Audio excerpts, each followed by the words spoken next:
Okay, here we go. This is our second last lecture, content lecture. As you can see, there's a lot of things on the board. So I always tell you, this is going to be a long one, or there's going to be a lot of important stuff in it. This lecture is the most important lecture to pay attention to for the exam. Okay? There's more stuff in this lecture. It's kind of like when I talked about the 16th century for the midterm, and I said, this lecture is going to be pretty long. There's going to be really important stuff in it. It's the kind of thing that I emphasize and I want you to remember.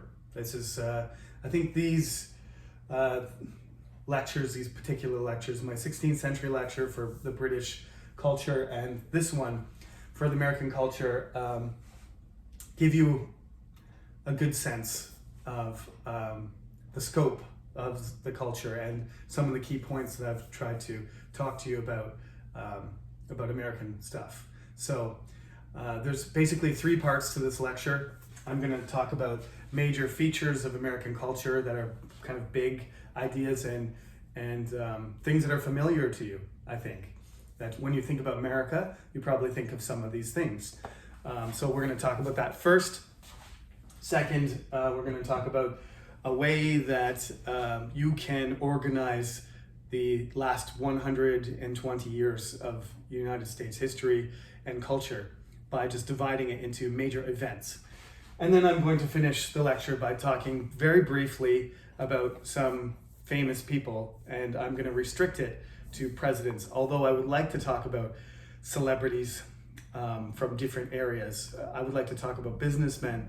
In fact, last semester I talked about the great industrialists like Carnegie, Vanderbilt, and Rockefeller, to name a few, but we completely skipped that this semester. So, as I told you before, if you're taking this course again, you may have noticed that many of the things are the same, but some things change from year to year. That's partly because this class has a big scope. As I said, there's a lot of material. When you want to talk about topics in British and American culture, it's very difficult to choose. So these are the things I've chosen. The title today is The American Century, which is to say the last century, not this one. We're in 2021, getting to the end of it, heading into 2022. But I think, as I said, you will find, even though most of you were not born in the 20th century like me, that these details have a huge influence on Korean culture and Asian culture in general, because the United States used to be called the last great superpower. That's no longer true. There are now at least two. China, I would say, is a superpower as well. That's a different situation from 1981 when I was born. But anyway, let's talk about the 20th century, and then there'll be one more lecture next week on Tuesday. That'll be the final lecture. Plus, I will record a review because there's a lot of material, and I want to kind of guide you onto what to focus on. So this is chapter 7. The part in this lecture that's missing is going to be the part about Hollywood. So I'm going to try and do all of chapter 7 except the Hollywood part. So when you're preparing for quiz number 6, which is next Tuesday, please don't study the Hollywood stuff. I won't make the same mistake that I did on quiz 5 and put questions that are related to Hollywood on there. That's not going to happen. I know I added some Civil War stuff that was from a recent lecture, but I won't make that mistake this time. There's plenty of material from this lecture and the last two, especially this one, which will be on the quiz. So today is also, remember, let me remind you, today is the due date for the assignment. Half of you have handed it in already, which is great. The rest of you, the remaining 29 people have handed it in already. I hope the remaining 31 will Remember to submit it by midnight tonight, because that is the deadline. You've had lots of time, so there's no excuse not to hand it in. So please submit that so that I can grade it. It's going to take me a while, like last time. It's going to take me a couple weeks to grade all of your responses, your writing assignments about American contradictions. Okay, so let's get going. Chapter 7. Now this section here is actually not in the book. The second part and the third part are. So I can put the book down for now, and let's talk about these major features of the United States. As you know, American culture is very influential. It is the most influential culture in the world over the last 75 years, since World War II. That's why we call it the American century.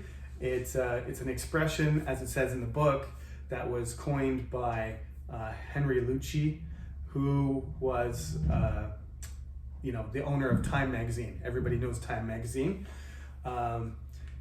In that era, pre-internet era, Time magazine and print culture in general was very, very important. The newspapers and the magazines and the people that spread the information around, they had the same sort of effect on culture that Facebook and Instagram and Twitter and Naver and Google, the same sort of capability of spreading information around, whether that's information is positive or negative, or affects public opinion, or it's science, or it's rumor. They could do the same thing. In fact, one of the reasons that the Americans went to war with the Spanish at the end of the 19th century, and how they changed from this isolationist country that wasn't comfortable engaging actively, especially militarily, with other countries, was that the journalism at the time, which was called yellow journalism, no relationship to the racial slur that people use sometimes to describe Asians. It's more like a journalism of propaganda and aggressive encouragement to the culture of the United States. This is, I will mention before I jump back and forth, I probably will, but before I forget, Theodore Roosevelt, who was a proponent, he was a supporter of this sort of more muscular, active military and foreign interventionist kind of strategy. He thought that actually that war was good. That was something that people and countries needed to do in order to make their society stronger. And you can see that attitude still exists, but it wasn't something that the United States did in its early days as a nation.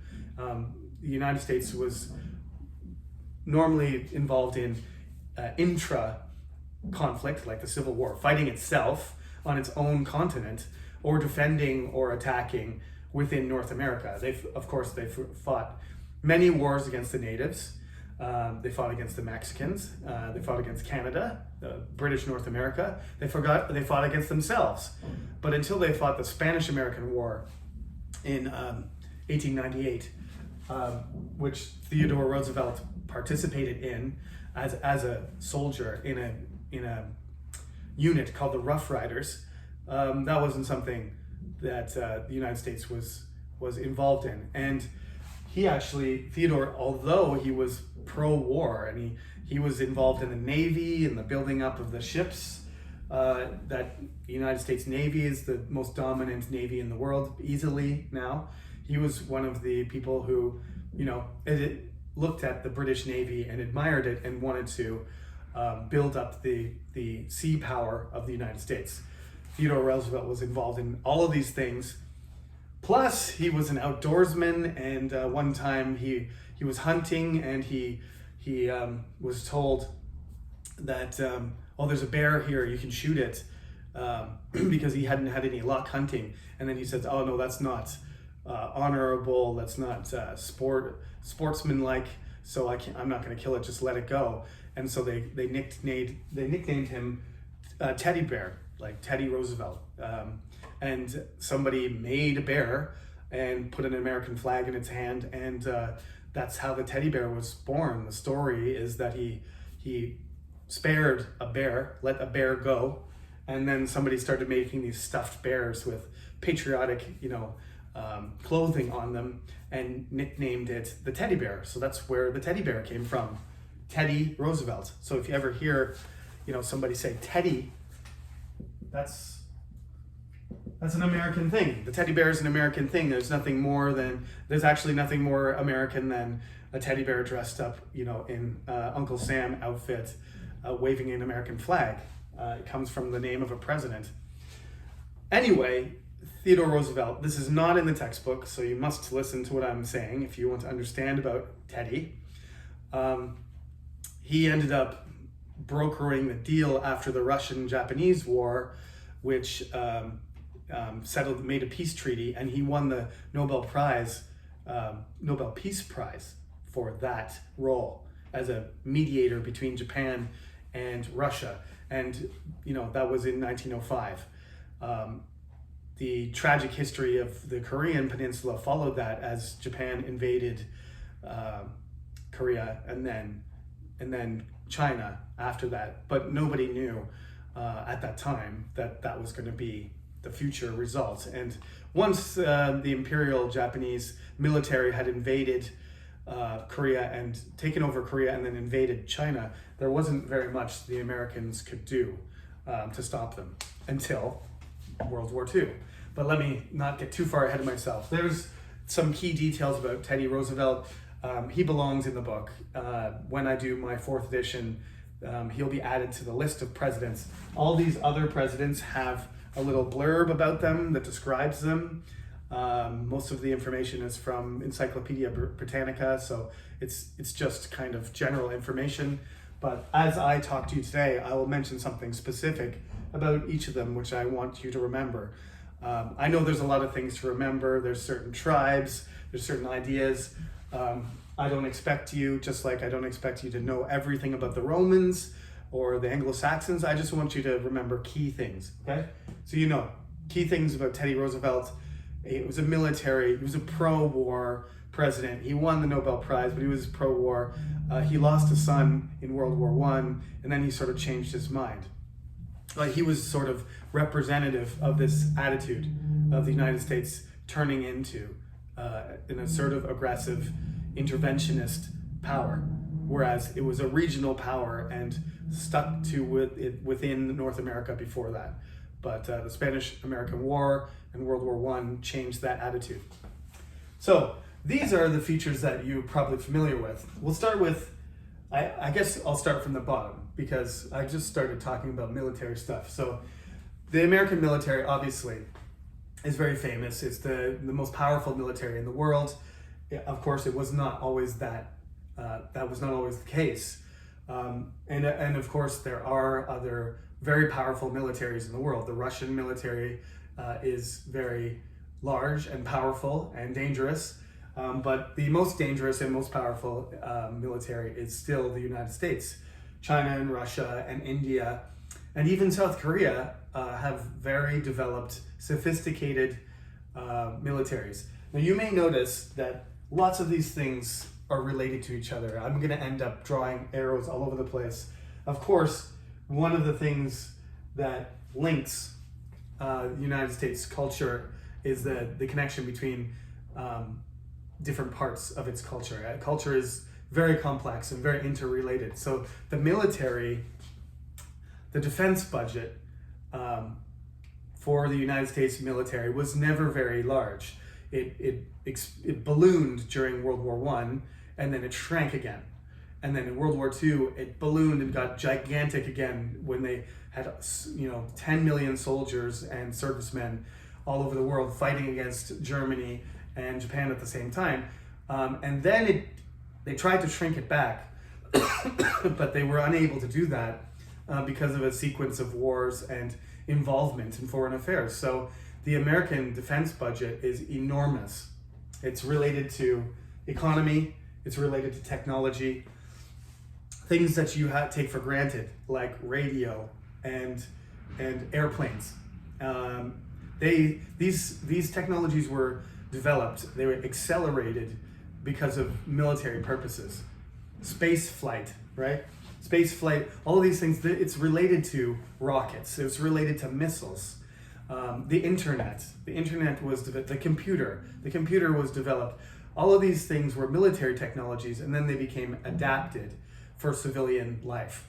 So the military in the United States is something in American culture that you cannot ignore. It's a central thing. Their defense budget is enormous. Normally the spending, per year is the same as the next 10 countries combined. It's not even close. Their military is enormous, and it feeds their economy.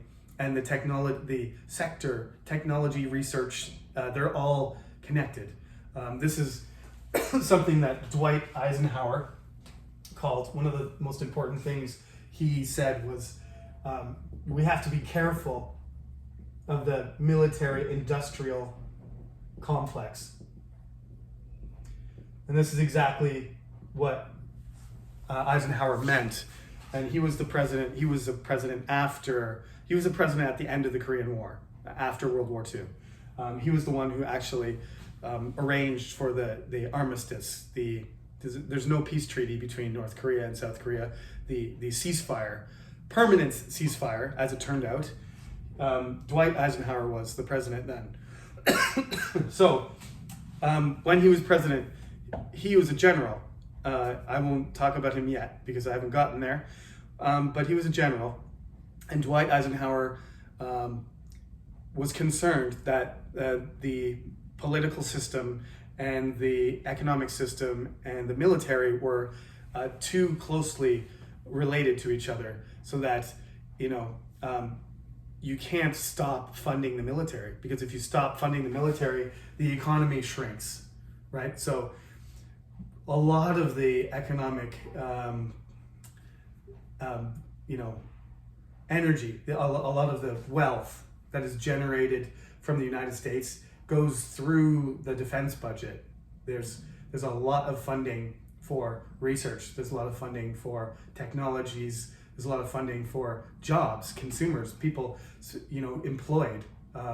They may not actually be soldiers. They might be contracted civilians, but they get paid by the United States government. It's just an enormous amount of money.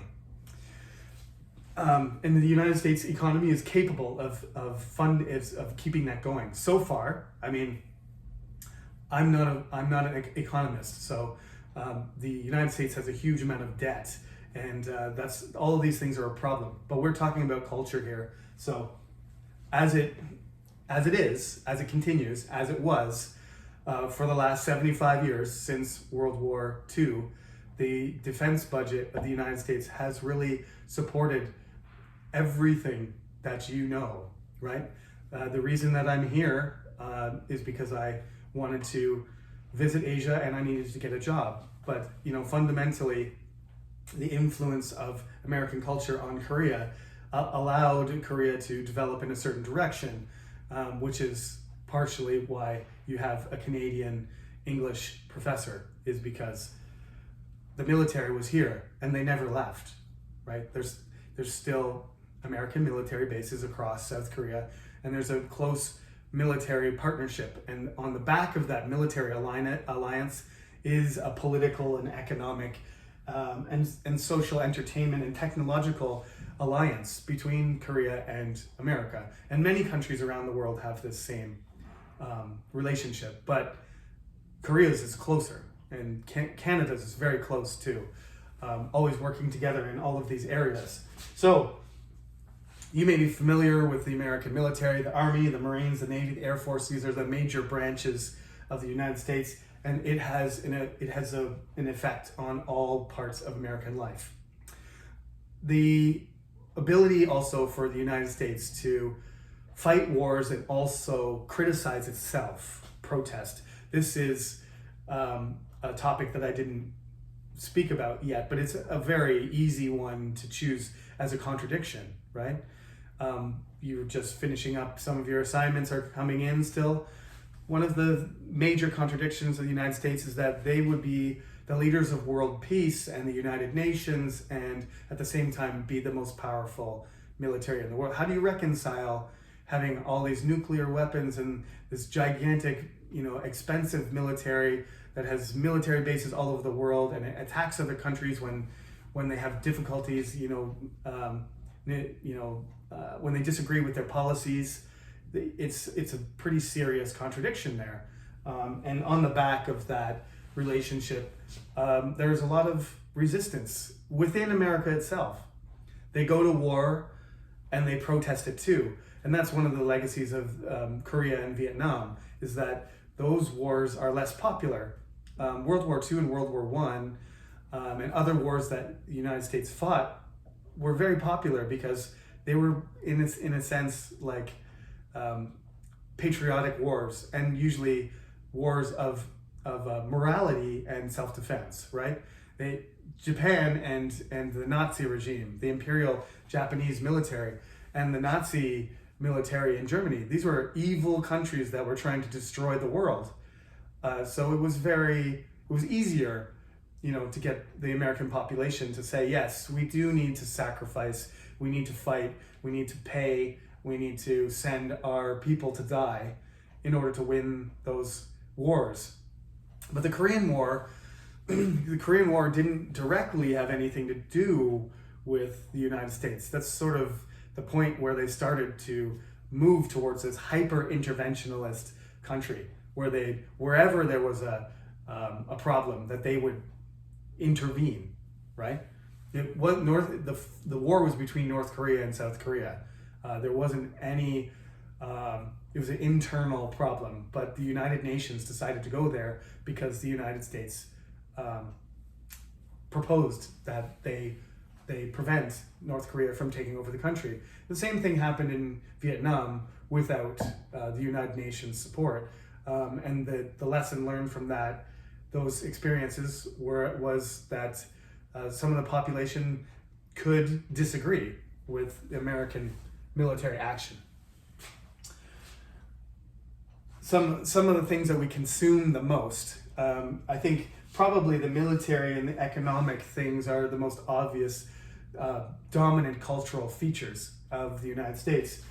The economy, we see the products, and this is again related to military, all over the world, wherever the American military goes, they bring blue jeans and Coca-Cola, right? There's McDonald's all over the world. This is the economic, the cultural, the economic aspect of American culture that it exhibits this, what we call soft power, right? This is not taking over a country by attacking it. It's taking over a country by controlling, by selling and investing and spreading American culture through economic means. It's a kind of way of having influence and power over somebody through economic influence and cultural influence rather than direct control and power, right? So this is not really imperialism in the classic sense, but it's kind of capitalist, control, investment. And honestly, I'm not criticizing countries. I'm not saying America's a bad country, but this is a way of having power over other countries by investing and spreading and economic partnerships and franchises, right? McDonald's, KFC, all the brands, right? All the different things that are American that are all over the place. China's now doing the same thing. In particular, in Asia and Africa, China is also doing economic projects, investing in things, and sending their people and sending their money and their ideas and developing things in Africa. There's lots of problems that occur. They have occurred when the United States did it, and you should be aware that's part of American culture too. This economic massive global economic network, which revolves around products, industry, infrastructure, and consumption. The United States, I like to say, is if you want to go shopping somewhere, and in this sense, I think China and America have some similarities, is if you want to go shopping, United States is awesome. There's so much stuff, and it's so cheap. And China is the same. You can go there, you can buy all kinds of stuff, anything you want, and it's not expensive. But this is a horrible, horrible thing for the environment. The original, worst polluter in the world. I mean, the British Empire and their industrial efforts started us off, but most recently it's been the United States that has polluted the most. And now China's doing the same thing, and India is doing the same thing, and Brazil is doing the same thing. As they increase their production and their economy develops, they are consuming so much energy and so much material that it's actually destroying the earth. So this economic model is, to be honest, we must criticize it. I'm not saying American people are bad people, but Black Friday is an exhibition of consumerist excess. You just buy things you don't need, and everything's made of plastic, and everything's using energy that's produced, and it's a horrible future that we are looking at based on this model. This consumption, overconsumption, and consuming everything in order to get wealth, right? This is the,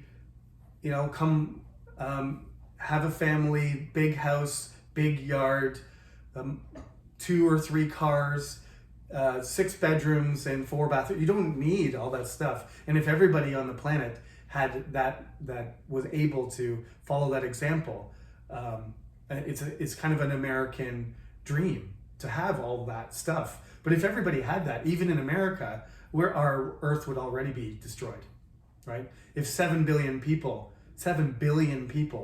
all had gigantic houses with multiple, diesel cars and huge yards covered in grass, there wouldn't be a tree left in the world. So we can't help but criticize this approach, this capitalist economic model, as dangerous for human culture and the future in general, right? So it's important to consider not just how attractive things are, but what are the consequences if all of us follow these cultural trends. Similarly, I think my father, who is a kind of conservative Canadian man, he loves sports, but he doesn't like sports entertainment. Do you know what I mean? It's gotten to the point where I think for him, he grew up, he's almost 70, and he grew up, and players have part-time jobs. They don't make $100 million a year like Cristiano Ronaldo, and Messi, and LeBron James, and all those great athletes, the tennis players, Roger Federer and Djokovic, and all of them, they just make ridiculous amounts of money, right? And people are willing to pay to watch them, and companies are willing to endorse them and give them sponsorship deals, and they just make absurd amounts of money to play a sport. Whereas, let's just take a good example these days. Nurses and doctors during the pandemic, I think nurses in many countries are underpaid, and doctors are saving people's lives on a daily basis, and they're exhausted, and they get paid, how many doctors equal one Ronaldo? 100? 200? 300? He makes 300 times as much as a doctor? I don't know. That something seems a little bit off with that scale, right? When somebody's saving lives on a daily basis and the other person's scoring goals on the grass, who really should be making that much money? But we have the same problem, with other things too. All those billionaires who own all the companies, Amazon and Tesla in particular, Facebook, Mark Zuckerberg, these guys have so much money that they make Ronaldo look poor because they're, we're getting close to having trillionaires instead of billionaires. These are American people. I'm talking, not Ronaldo, but I'm talking about American businessmen here, and they make world famous athletes look poor. They have so much money. They don't even know what to do with it. So entertainment, it's a business. And if you're a person who thinks, oh, the Olympics is supposed to be cultural thing, it's supposed to be encourage world peace and competition and the purity of sport, right? It's not supposed to be who wins all the gold medals and who has the most money and which countries get the benefit and which companies get to sponsor the events and all that kind of stuff. But that's what it is. It was the spirit of the Olympics has, I think, been twisted. And this is what I'm talking about. This relationship between money and sports it's an American thing. It's exploded because of the United States, because they love sports and they find a way to make it profitable. One of the reasons that the United States economy was hurt so much by the pandemic was the fact that where's my tourism? Tourism in the United States is a huge industry, as is movies, right? Going to the theater in particular, but also we have Netflix and stuff like that. But concerts, right? Concerts are the primary. It's no longer only selling albums. These concerts, if you go to a BTS concert, you got to pay like $300 per person. The concerts got shut down. The stadiums, the arenas were empty. Millions of people are selling hot dogs, selling clothing, security guards, everything. All of these people couldn't work, right? You could see it in the United States, how the coronavirus hit that country so profoundly. Even though they have all of this technology, this huge economy, all these political systems, they handled the coronavirus terribly. It's because they're so reliant on these activities, these social public spaces. Even though there's a lot of problems in the United States, Americans love to attend. They love to be entertained. They have to be entertained, and they're willing. I mean, this is part of the whole freedom concept, which I introduced the second half of the class with, is that they're obsessed with this idea of freedom. Part of freedom is the freedom to go and the freedom to pay as much as you want. $1,000 a ticket to watch a basketball game or the Super Bowl. The Super Bowl is just a ridiculously expensive event. It's hundreds of millions of people eating nachos and chicken wings and going to Super Bowl parties, and they have to kill 500 million chickens in order to feed everybody. This is what happens when entertainment crisscrosses with economic and social activities, right? So that's you can think of any number of American examples. Baseball, most of the dominant sports, except for soccer, the most expensive leagues, the most competitive leagues. The players want to go and play in the major league. If you're a really good Korean baseball player, you go to America and they pay you tons of money and you become a superstar, right? Same thing for other sports. If you're good enough at basketball, you go to the United States. If you're good enough at hockey, you go to the United States or Canada. But that's an American league essentially now. Hockey, baseball, basketball, all of the leagues are mostly American, dominated by America. Soccer is the exception, where you got the La Liga, Bundesliga in Germany, and the Premier League in the Premier League in the United Kingdom, which is the most expensive league in the world. And then you have France, and you have Serie A in Italy. So there's countries that operate on this model, this huge sports business model. But basically, for most sports, if you want to be successful, America is the place to go. And you notice, even though China has the economic power and the population to support huge teams, they haven't done it yet. Now, maybe they will, but they haven't done it yet. And it's the United States that has this obsession with sports that drives business and entertainment. Of course, American music is very influential. The most influential music and musicians have come out of the United States from different parts of the United States. Rock and roll is American originally, blues is American, jazz is American, pop music is American. Of course, there's K-pop and Britpop and J-pop and everything else. And there's rock and roll. There's the British, great British rock bands like the Beatles and Led Zeppelin and Pink Floyd. And there was a British invasion when the music started coming back the other way. But it's still, they're American inventions. They're American dominated. It's an American dominated industry. There's BTS, and then there's 10 other American artists, and then there's a few from here and there, but it's dominated by Americans. And I think it's going to continue to be that way because Americans are crazy about entertainment. So this is a fundamental part of their culture.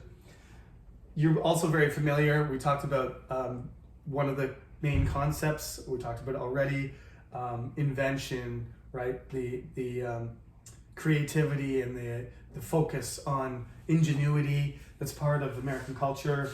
The Russians were the first to go to space, but the Americans overtook them and went to the moon, and they continue to be a leader in space technology. The prototype of the computer was invented in the United Kingdom by Alan Turing, but the development of the computer basically took off with companies like IBM and Intel and Apple, of course. These are all American companies that developed computers to what we know now. Our phones, our tablets, our notebooks, laptops, and regular PCs, home computers, personal computers.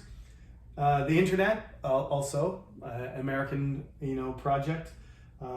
Medicine, they're world leaders in medicine. And transportation, we sort of talked about the railroad a little bit, the American transportation network, the railroad, and the highway system. The highway system is another one, another thing linked to Mr. Dwight Eisenhower, because he believed that an extensive road system, if the United States was attacked by Russia or another country, another foreign power, that a network, a really well-developed highway system would be a defensive advantage. So he encouraged highways and interstates and roads of all kinds to be built. And so the United States road map was born in the post-World War II era. Okay, we did economy already, pretty much, and politics. So the American politics, we've talked about how they have a constitution. That's a very important thing. The American system was born out of the Constitution, and it was constantly amended. There's been many amendments, among them the abolishment of slavery and the right to bear arms, the Second Amendment, the 14th Amendment, the right of women to vote, the civil rights movements. Those changes to the Constitution are very important. And that started with the original document that was written by Thomas Jefferson. Over time, the system has developed, but basically the principle, this is my weird Illuminati symbol, so you can see this on the American bills. That people have all kinds of conspiracy theories about where this comes from, but you can see it on an American bill if you look at it. Why is it there? I don't know. But I just draw the triangle with the eye just to be funny. But basically the triangle idea to me is the relationship between the president, the leader of the executive branch, the legislature, which is composed of two houses, the House of Representatives and the Senate, which they are Congress, right? So they make the laws, the executive branch makes the decisions, the president, the elected representatives make the laws and process things, And the judges, the Supreme Court, of which the number has changed over the years, but I believe there's currently 9, they vote to see if the behavior of the government is correct. And they make the judgment between the Constitution and the action of the executive and legislative branches. So they're supposed to exist in a kind of balance so that none of them becomes too powerful. And of course, this political system is supposed to always be above the military. The politicians are supposed to be above the military. The military should not have control over the politicians, which so far has mostly been true. Not completely true, but they've preserved this superiority of the politicians over the military. But the military also can refuse to participate in politics, which is a very important separation. I think there's 2 essential separations that have allowed the United States to maintain its system, its republicanism, its essential democratic character. One is the separation of church and state. It's a basic element, feature, is that the state and the church are separate and they do not have control over each other. You can't be the head of both. You can't be Henry VIII. That can't happen in the United States. You can't be the head of the religion. You should keep religion out of politics, and you should keep politics out of religion, to be fair. So this separation of church and state is very important, and this separation between politics and the military is essential too, because you know how many times has it happened that a military person has taken over a country using their power. It happened in Myanmar last year. A military strongman decides that he doesn't agree with the politicians, so he just rolls in with all of the military strength and just removes the president. That's what happened in Myanmar. It happened in Korea. Chun Doo-hwan in the 1980s was essentially a dictator because he led a military coup and he controlled the government. This is well-known things for Korean, historians and Korean people. So the danger of that happening in the United States, it could happen too. And Dwight Eisenhower was a general, but he refrained from interfering in the military decisions when he became president. It's an important thing. He could have easily won the votes and then started combining the military and political systems, but he didn't, because that is an important tradition, an important feature that keeps the political system working. If you have somebody who's both the general and the president, you end up having somebody who's like a king, an absolute ruler who can't be challenged. And that's a problem for a real republic, or a democratic system in general. So, that's what happened with Julius Caesar. Julius Caesar was unassailable because he had political ascendancy and military ascendancy at the same time. What happened to the Roman Republic? It died. Julius Caesar killed it. He's one of my favorite historical figures, but that's one of the legacies, that he combined the military and political system. And after that, the Roman Empire came into existence because they were unable to separate this relationship between the military and the head of the military and the head of the political system were combined in the figure of the emperor. So, like I said, the United States does not like to be called an empire, even though it behaves that way sometimes. Fundamentally, it is resistant to becoming one. All right, good. That's the first section. That took a long time, but I think all of this information should give you a clearer picture of what the United States is like. And when you read the textbook, Chapter 7, think about these things when you're looking at this order, because this is the organizational scheme, this is the content, and this is the structure. So I have a book, and I should write down who, hold on a second, should mention the author but it was one of the sources for my book. So I should going to be able to find the title, Modern British Culture.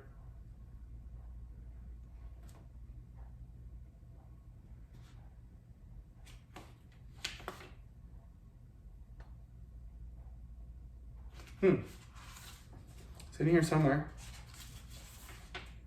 Well, this organization comes from a book. It's the Cambridge Guide to American Culture, I believe it's called, something like that. It's in here somewhere, but the list of sources is a little bit too long for me to figure it out at the moment. But, oh, there it is. There we go. Christopher Bigsby is the editor, and there's a whole bunch of different essays in it.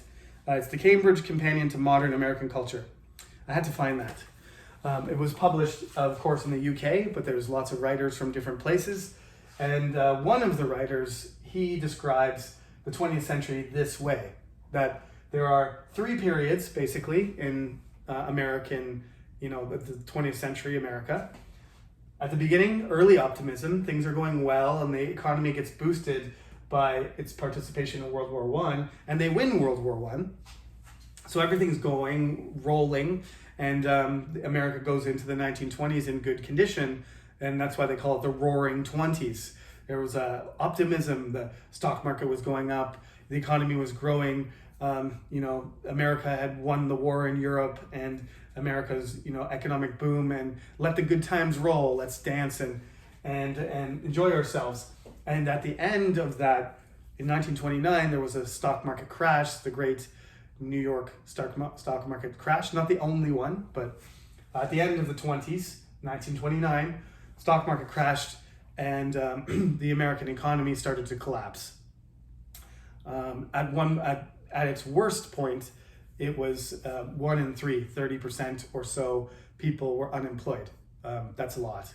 You look at our classroom, and everybody hopes to get a job after they finish university. You imagine, our class of 60, 20 people out of 60 were unable to find work. It's pretty severe. To give you an idea, during the coronavirus, contraction, some countries, unemployment went up to like 10% or over, but that's not comparable to 30%. So the Great Depression occurred, and what lifted the Great Depression, America out of the Great Depression, was their participation in World War II, and that got their economy going. And in order to win World War II, and in order to function efficiently during the war, and to rebuild Europe and Japan, and to participate in the Korean War, etc., the 1940s and 1950s moved into a period of, again, sort of positive political agreement, a period we call the liberal consensus, which roughly lasted from 1940 to 1960. The economy was growing fast. Bipartisan politics existed. So Republicans and Democrats worked together. They weren't trying to fight each other all the time, which is typical in democracies, by the way. Parties fight with each other and they block each other, but that's one of the features of democracy, is it moves kind of slowly because there's always opposition. But they were able, during the late FDR years, Franklin Delano Roosevelt, and the Truman years and the Eisenhower years, which combined lasted over 20 years, 25 years almost. They were able to take a liberal point of view, generally liberal, and to agree, liberal consensus. So that's the middle part of the United States, century, and that was, again, a very positive, optimistic period. And then the second crisis occurs, which is the Civil Rights Movement, and this happens, and then they go to war in Vietnam, and they overlap with each other. There's protests, there's violence, there's racism, sexism, clashes between, different classes, poor and rich, all kinds of different protests, but the crisis is overcome by these amendments to the Constitution and guaranteeing voting rights and very progressive solutions. So politically, this is a crisis, a social and political crisis.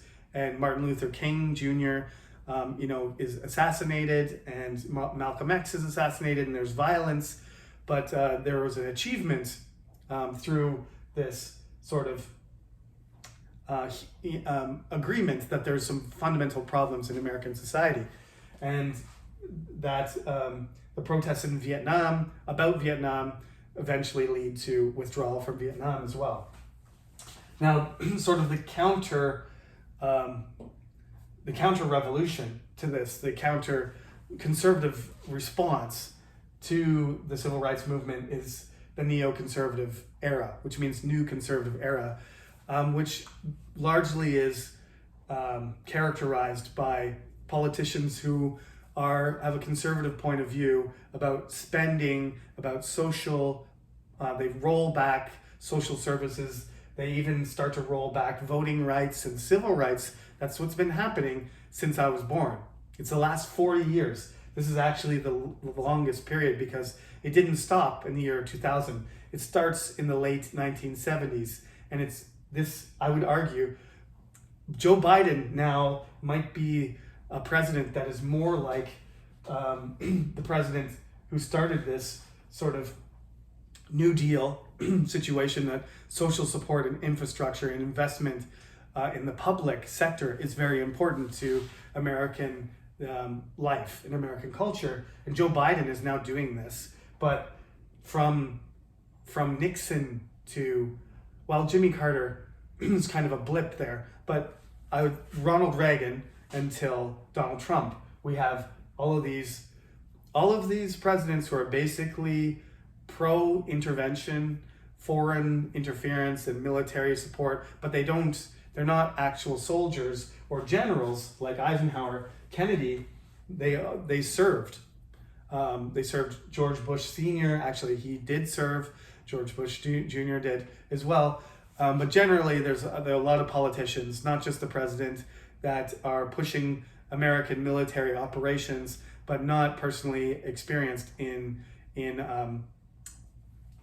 warfare. Donald Trump's classic example, he avoided being drafted from Vietnam by saying that he had a problem with his heel, so he couldn't be drafted. These kind of people are called chicken hawks because they're not real hawks. They support military operations, but they don't have any actual experience in the military. So this is the character of the neoconservative era, which has not come to an end yet, but Joe Biden is trying to engage in politics in a way that Lyndon Johnson, John F. Kennedy, or Franklin Roosevelt did as Democrats. So this is a Republican thing, but I would say, to be honest, unfortunately, I like Barack Obama personally, but he wasn't a very progressive. Compared to Biden, he didn't do very progressive things. I think he was trying to be moderate and trying to balance, be everything to everyone, and it didn't work. He should have pushed progressive agendas if that's what he wanted to be. That's why a lot of people were disillusioned with Barack Obama and Donald Trump as a consequence. Many factors went into him becoming the next president, but actually Donald Trump said he was against war and he wanted to withdraw foreign troops, and some of those things he did. So not every president is an exact neoconservative type, but from Reagan to Trump, those type of presidents have dominated. And now Joe Biden doesn't really fit. So we might be entering a new era, or we might be entering a new crisis. In fact, there seems to be a bit of a crisis in the United States. We got the pandemic, we have political problems, allegations of illegal corruption and violence, inciting violence. A lot of people from the government of the Trump administration are being investigated for illegal activities. So we will see, if this turns into the next crisis and the 21st century sort of moves into the same kind of pattern. We don't know. It's hindsight is 2020. So there you go. That's basically how to look at the 20th century, and it's kind of moved into, while I've been teaching this course, I think we've started to see the end of the neoconservative era, but I'm not the one who's going to say what the next stage is called. I'm not that famous yet. Presidents. We talked about Teddy. Franklin Roosevelt is very important because he was the president during the Great Depression. I would like you to read about these people. He was president 4 times. No other president has been elected more than twice. And that's because George Washington set the precedent of being president twice. Franklin Roosevelt broke that pattern. It wasn't illegal, but after he was done, they made it a 2-term limit. So now presidents cannot do a 3rd term. Barack Obama did 2 terms and then he was gone, right? That's the normal pattern. You have 1 or 2 terms. If you do good enough in your 1st term, you get a 2nd term. And that's it. Dwight Eisenhower was the supreme Allied commander in Europe. He was the head of all of the Allied forces on the Western side that fought against Nazi Germany. Of course, on the Russian side, there was a completely different military system, but Eisenhower was the supreme commander. He was American, and the British and Canadian forces and the French resistance and all of the allies that fought on the Western side were under his control. When he finished once he finished World War II, he was the head of NATO, North American Treaty Organization, North Atlantic Treaty Organization. So he was the head of NATO, which is the most powerful military organization in the world.